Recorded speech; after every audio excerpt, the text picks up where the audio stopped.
مولانا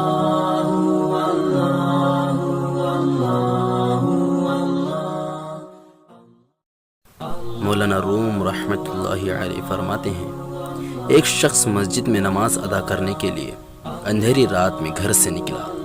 اندھیرے کی وجہ سے ٹھوکر لگی اور وہ منہ کے بل کیچڑ میں گر گیا۔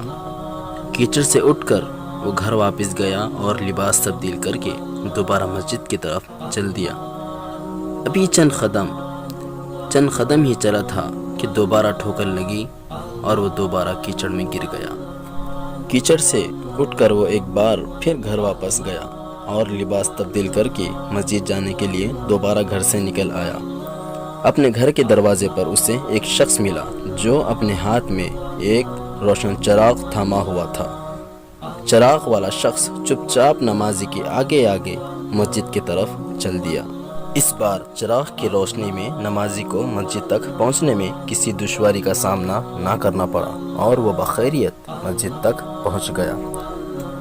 مسجد کے دروازے پر پہنچ کر چراغ والا شخص رک گیا۔ نمازی اسے وہیں چھوڑ کر مسجد میں داخل ہو گیا اور نماز ادا کرنے لگا۔ نماز سے فارغ ہو کر وہ مسجد سے باہر آیا تو اس نے دیکھا چراغ والا شخص اس کا منتظر ہے تاکہ اسے دوبارہ چراغ کی روشنی میں گھر تک چھوڑ آئے۔ جب نمازی گھر پہنچ گیا تو نمازی نے اس اجنبی سے پوچھا، آپ کون ہیں؟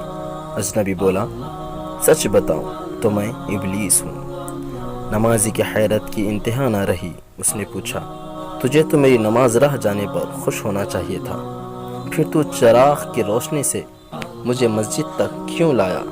ابلیس نے جواب دیا، جب تجھے پہلی ٹھوکر لگی تو اللہ نے تیرے عمر بھر کے گناہ معاف فرما دیے، جب دوسری ٹھوکر لگی تو تیرے سارے خاندان کو بخش دیا۔